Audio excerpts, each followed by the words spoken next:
Hey, I'm Tim Sheridan. Come check out my secret origin at Comics Online.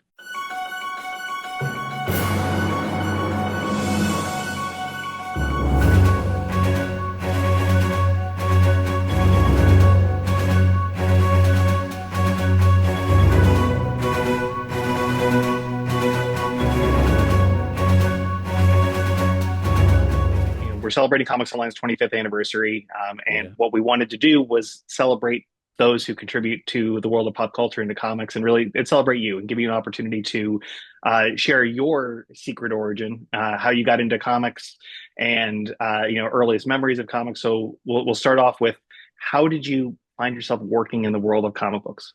There's a thing that I've never talked about before Okay. that I will talk about.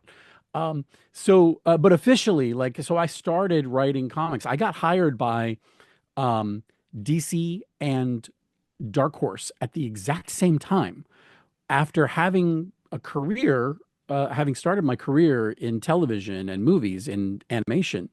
DC reached out to a bunch of TV writers, and Dan DiDio put a group together and brought us in to work on an initiative called 5G that a lot of people have heard tell of, and that would happen sort of separate and apart from what the rest of all the creators were doing at DC at the time, and that happened.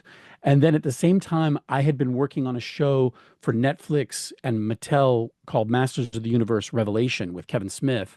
And they asked me if I would write the tie-in comic book for Dark Horse to go with that, which was like a four-issue series. And it was just strange to me because having grown up with comics, hadn't really made a push to work in comics, but it just sort of all came about organically because of my work in television, which was an interesting way to get there.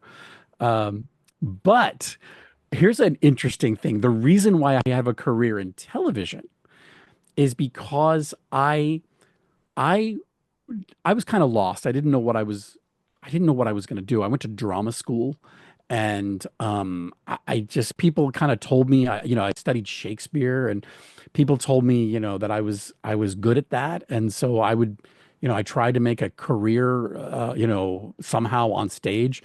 I booked some commercials. That's how I paid the bills for a while. I worked for Mattel before I ever wrote on Masters of the Universe for 10 years. I used to travel around the country as kind of like a pitch man for Mattel, pitching like buyers and the press on new toys and games and products and stuff. It was a great gig.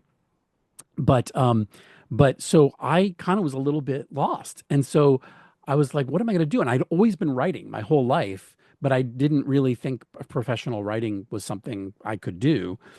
And so, but I decided to make a go of it, and I wrote a spec pilot, just a first episode of a half hour sort of a supernatural family, series, kind of in the realm of Doctor Who, but maybe a little bit more juvenile than that.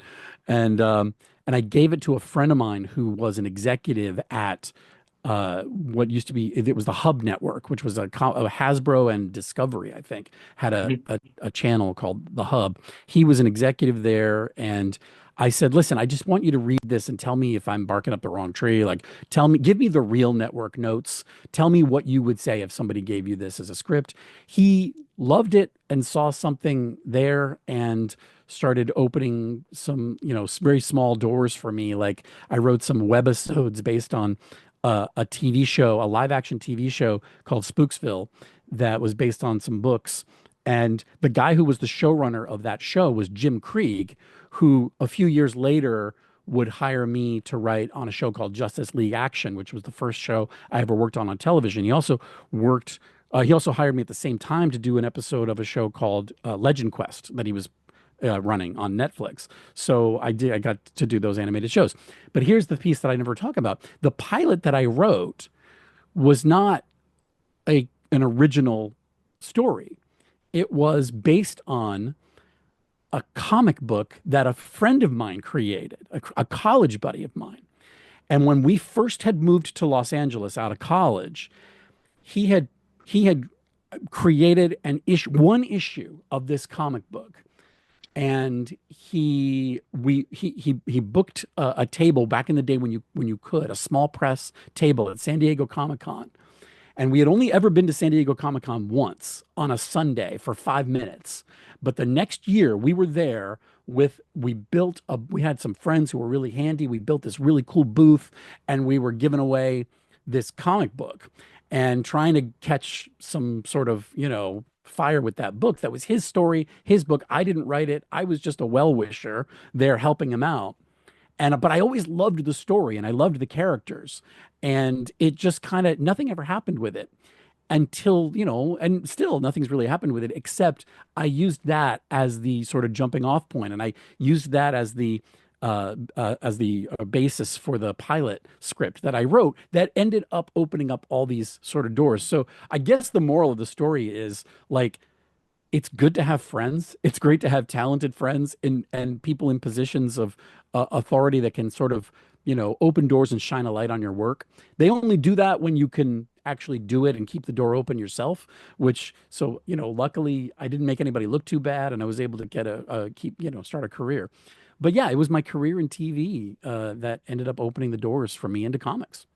That's awesome. It's really been fun hearing everyone's stories because they are so completely different as far as how they got started in comics and just more of what that entry point was. And, I'm sure you get asked that question regularly is how did you get your start? Because people are still trying to figure out their own way into the industry and they want to be able to create as well. So thank you for sharing your secret origin. Well, you know what it's my pleasure, but you know what people always ask me is how do you break in to comics? And I always tell them, don't call it breaking in because it's not a crime.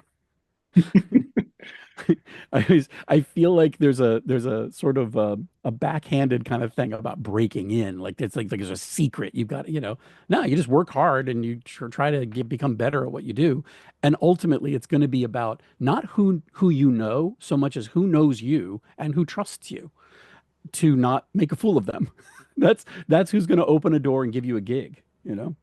Well, so let's connect the dots a little bit further. If I remember correctly, one of San Diego Comic Con's Justice League Action panels had Kevin Conroy, Diedrich Bader, Jim was there. Were you there for that press room or not? I think I don't know if it was that panel. I think that I was not on the panel. I was a writer. I came in on Justice League Action, again, the first show that I ever worked on.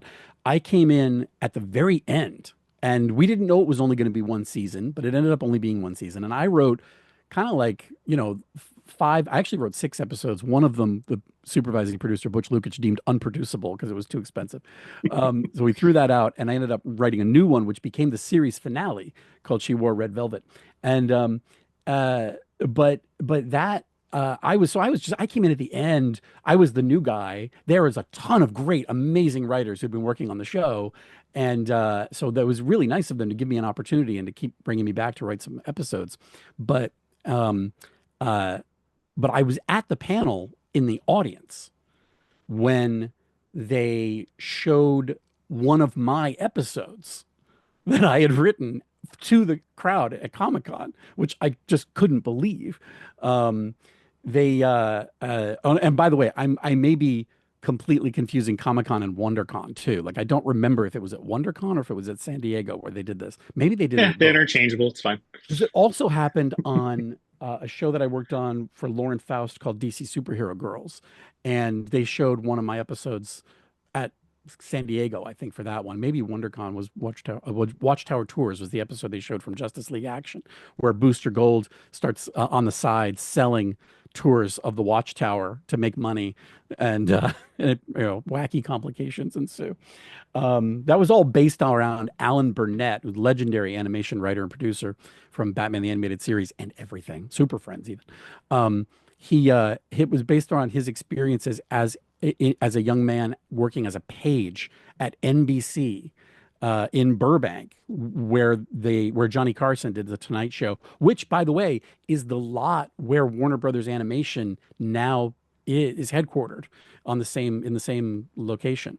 But yeah, that's where. So Alan had all kinds of stories about all the inner workings of NBC back then, and we came up with an idea for a story with Booster Gold that would do that. Anyway, so I was there. I couldn't believe that I got to, that people were getting to watch stuff that I had written up on, up on the screen and all the it's kind of like shooting fish at a barrel in San Diego Comic Con, shooting fish in a barrel at San Diego Comic Con. Like, it's exciting to hear people laughing and reacting and enjoying the stuff, but it's sort of like, well, this crowd, if anybody's gonna like this nerdy humor with superheroes and all that stuff. I mean, it's going to be these guys. Like these people are going to enjoy it. So it was a really safe room for me. I was very I, happy about that. By the way, I never got to have the San Diego Comic Con movie premiere experience that a lot of my friends have gotten to have because my movies that were supposed to premiere at San Diego came out during the pandemic. And so they shut down Comic Con. So we premiered Man of Tomorrow on Fandom online. And then Long Halloween Part One was supposed to open in San Diego too. And we didn't do it that year either. So I was really sad that I missed out on that. But I did get to have the experience of having my shows screened for the fans. Now, I know you're friends with Jeremy Adams, obviously. Did you Oh, guys meet through animation or did you meet frenemies, through really. No. comics? We Did did. you? We met on Justice League Action. Okay. And I am happy to tell that story because he disputes the facts here, but he's wrong, which is I went into Alan Burnett's office one day to start talking about that She Wore Red Velvet episode that we had to scrap the episode called And Then There's Mod about Mad Mod because it was deemed too expensive. And it was probably that day, I would imagine. But when I got to Alan's office, Jim Krieg and Alan Burnett, the showrunner, producers, of this, or story editor and showrunner of the show, were busily sitting at computers. Alan behind his desk and Jim at a laptop, on a sofa in the room, and just typing away and pitching lines and jokes at each other and changes and things. And um, and Jeremy Adams, who I had not met, was sprawled out on a sofa in in the office, digging through a box of complimentary comic books that Alan would get every month from DC Comics, and thumbing through and saying, "Oh, I like this one. I'll take this," and blah blah blah. And he's just reading along. And I said, "What are you guys doing?" And Alan and Jim were like, "We're rewriting Jeremy's script." I was like, and he's just sprawled out enjoying comic books. Like, I want that job. Who is this guy coasting through life? Uh, he will, of course, dispute all the facts of this story. But again, who do you trust? This face or, Jeremy? Come on. Gotta love it. Well, let's stick on the comics path for another moment. What is your earliest memory of comics? Is there a specific issue you remember or a specific run that really connected with you? My very first, so I came to comics, first cartoons happened for me. So like Spider-Man and His Amazing Friends was like the pinnacle of everything for me as a kid. But then my older brother, his best friend, gave me some of his old comics, and one of the books was a trade paperback of Son of Origins of Marvel Comics, and it's just all like uh, black and white reprints of a bunch of Origins and early Silver Age stuff. And I remember being fascinated by the or Iron Man's origin issue. And I read it and reread it and reread it and reread it, and I just was obsessed with it.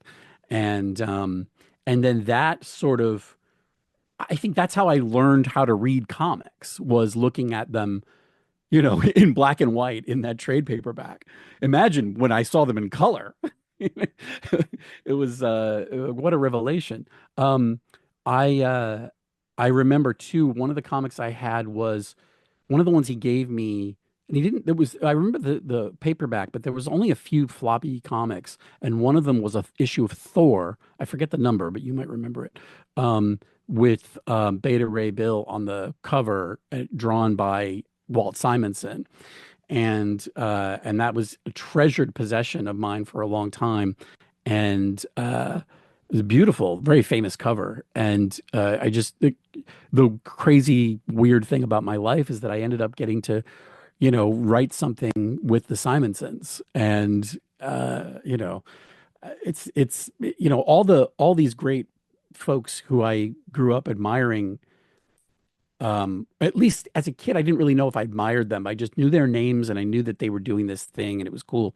But like Marv Wolfman was a big one for me as a kid, like huge, formative for me. Marv was the first time I ever kind of considered the idea that a writer existed and was a thing. And because he had such a memorable name that you just couldn't really, every time you saw it, you're like, who is this? Is he's associated with this thing that I like? And then getting to meet him later on in life and getting to work with him was insane. But yeah, so the first comics I ever bought though, I think were, I don't remember if it was Transformers comics or if it from Marvel or if it was Star Trek comics from DC. But so it was stuff that tied into TV that I liked and toys that I liked. Um, but that was what kind of, those were the first comics I bought. And then when Batman started becoming like the critical mass was happening with Batman in the 80s before the Tim Burton movie came out, kind of around when uh a lonely not alone, well, Lonely Place of Dying, but also Death in the Family was happening, and Dark Knight Returns, all this Batman stuff. Batman was just becoming such a huge part of the zeitgeist. And I had only really known Batman from the 66 show, which I really loved. Um, but then I, the stories that I gravitated to and I still gravitate to, and the stuff that I like to write are stories about with extreme conflict, even between good people, that has big consequences. Conflict with consequences, is everything. And I saw that a lot in Marv Wolfman's stuff, his Batman stuff in particular, that was formative for me. Um, I mean, that was in Frank Miller's, book as well.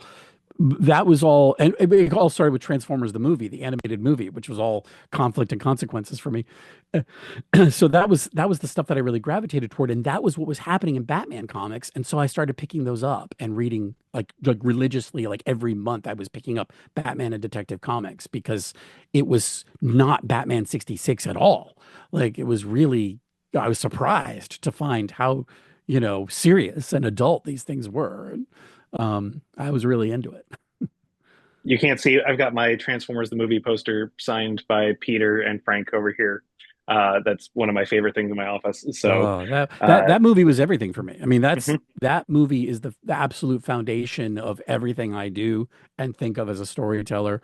My husband yesterday we were at breakfast and he said, "When people ask you what your favorite movie is, do you say Transformers the movie?" I said, "Absolutely. 1986 Transformers the movie, no question." And I didn't say it's the best movie, although I could argue that it maybe is, but it is absolutely my favorite movie. It is, and it has so much responsibility. There's so much responsibility for everything, every way that I approach story and character now is because of the foundations that movie set up.